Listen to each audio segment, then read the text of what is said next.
WandaVision, you almost lost me for a second there, but then you reeled me right back in. Welcome to MythMachine. Today, we're going to break down and review all of the twists, turns, and hints that were dropped in episode 3 of WandaVision, and talk about what we predict to see from the rest of the series. Plus, the lost Avengers Endgame post-credit scene has finally been revealed. We're going to dig into that and what it means for the MCU. So, let's do it.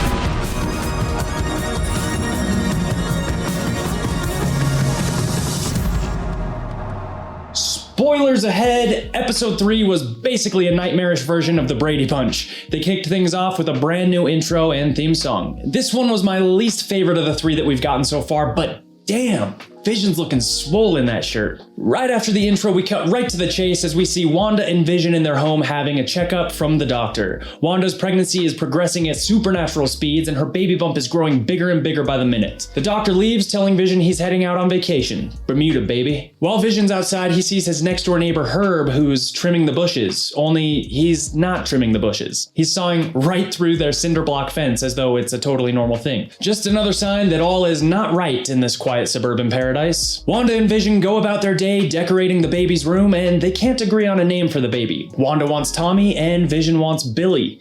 As we know from the comics, their twins' names are Tommy and Billy, aka Wiccan and Speed, so this hints early on in the episode that our twin theory from last week is correct. We're getting 2 mutants for the price of 1. Wanda starts having contractions, Vision learns how to change a diaper, Wanda's water breaks, Vision goes to the doctor, blah, blah, blah. This is where I almost checked out. They really nailed it on the sitcom humor in this episode, but that's not why we as fans are watching this show. We already know that something else is going on here and we want to figure it out. So no matter how high quality the writing is, no matter how many homages there are, we just want the story to progress. Give us the mystery. Give us the weird. Give us the MCU. Also, 3 episodes in now, the laugh tracks were really starting to rub me the wrong way. But damn, Vision. We get another commercial break here for a bubble bath or soap or something. Again, who cares? But what we do care about is Hydra. Hydra's definitely coming back, right? Maybe. We also see maybe a tiny Easter egg hint at Hydra in this newspaper here. While Vision's out trying to catch the doctor before he leaves for vacation, Monica stops by to say hi. More gags ensue as Wanda tries to hide the fact that her belly is ginormous, and again, this is another spot where I just didn't care. We're 3 episodes in. We get that it's playing on the tropes of old school sitcoms, but we don't need 5 minutes of Wanda running around the house, changing things with her mind and bringing things to life every time she has a contraction. The novelty is starting to wear thin, so I really hope that as the series progresses, the sitcom tropes become a backdrop to the main story and mystery as opposed to being the main event. This story has so much potential and I don't want it to lose that by diving too much into the sitcom-y stuff. Less is more in this case. Anyway, Wanda goes into labor, Monica delivers the baby just as Vision and the doctor arrive, and out pops baby numero dos. We called it. The doctor leaves, and here's the first time in this episode where things get really weird. And finally, this is what we've been waiting all episode for. Vision asks if the doctor's leaving for his vacation now, and the doctor says, I don't think we'll get away after all. Small towns, you know, so hard to escape. Vision goes to head back inside, but he notices Agnes and Herb whispering about something suspiciously next door. He goes over to talk to them and they get really, really weird. They tell Vision that Monica doesn't have a home, that she doesn't actually live in the neighborhood. We cut back inside, Wanda and Monica are admiring the twins, and Wanda says that she's a twin and used to have a brother. Monica says, he was killed by Ultron, wasn't he?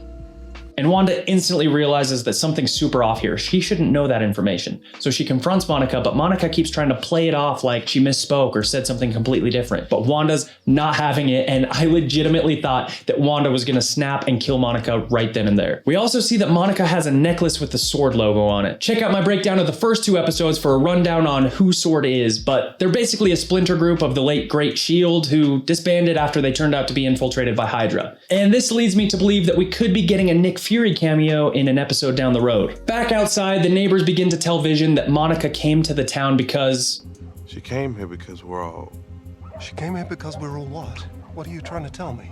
Agnes stops her before he can finish his sentence, and you can tell that they're scared and really uncomfortable to actually say anything. What are they afraid of? Something? Someone? The tension was super good in this scene. Vision goes back inside and Monica is nowhere to be found. Wanda brushes it off by saying that she left and went home, but we cut to the outside of Westview where we see that it's basically enclosed within this digital bubble or illusion, and Geraldine, aka Monica, has been thrown out. She lands on the ground, about to pass out as tons of S.w.o.r.d agents, cars, and helicopters swarm her location. They've got this big base camp set up right outside of the city, and it looks as though they sent Monica in on some sort of mission. Maybe she was sent in to save Wanda, or my theory is that Wanda is actually the villain of this story. I think she's got all of the neighbors and townspeople trapped inside of this illusion so she can live out the fantasy life that was ripped away from her when Thanos killed Vision in Infinity War. But I guess we'll see. Oh, and whoever's shining the spotlight on Monica from the helicopter, somebody get that dude a raise, because the helicopter was zipping around back and forth and he did an insane job of keeping that beam pointed right at her. Hit the like button down below in honor of Helicopter Spotlight Guy. He's not the hero we deserve, but damn it, he's the hero we needed. So we now know that this really is an illusion of some sorts, but in an interview earlier this week, WandaVision stars Elizabeth Olsen and Paul Bettany both discussed an Avengers Endgame post-credit scene that was cut from the film. If you'll remember, the MCU made post-credit scenes super famous and gave audiences a reason to stick around through the credits to get a tease of what was to come. But Endgame was the first MCU film not to include one, which I honestly thought was fitting since it really helped it feel like the end of a chapter as the Infinity Saga came to a close. However, there was a scene that was shot and it was supposed to set up the story for WandaVision. Paul Bettany said that this scene would have shown a grieving Wanda breaking into what could be assumed to be a S.w.o.r.d facility where she would recover a gray and dead body in a body bag, and that body would be revealed to be none other than Vision himself. This has led many to speculate that the Vision we're now seeing in the show is a reanimated version of himself, but not necessarily the living, breathing version we knew of him before. It could almost be like a creepy marionette being puppeted through Wanda's mind as she clings onto the past. Or it could be that Nightmare or some other villain has helped Wanda conjure this creepy Truman Show version of Westview, trapping the townspeople inside so that Wanda could live out a fantasy life with Vision and raise a family. But just like any deal with the devil, they always come with a cost, and I think that the cost is going to be the twins. I mean, we saw in episode 1 that Mr. Hart and his wife were asking why they didn't have any children, and that's when things started getting really weird. And in episode 2, all of the townspeople would chant in unison, "For the children," which gave off a really weird, creepy vibe. So maybe Monica and S.w.o.r.d are actually trying to save the townspeople as well as the twins? All I know is that I can't wait to find out what happens in next week's episode, and hopefully we get a little more damn Vision. Make sure to subscribe and turn on notifications so you don't miss out on any videos. Thanks so much for being a part of MythMachine, and I'll see you around.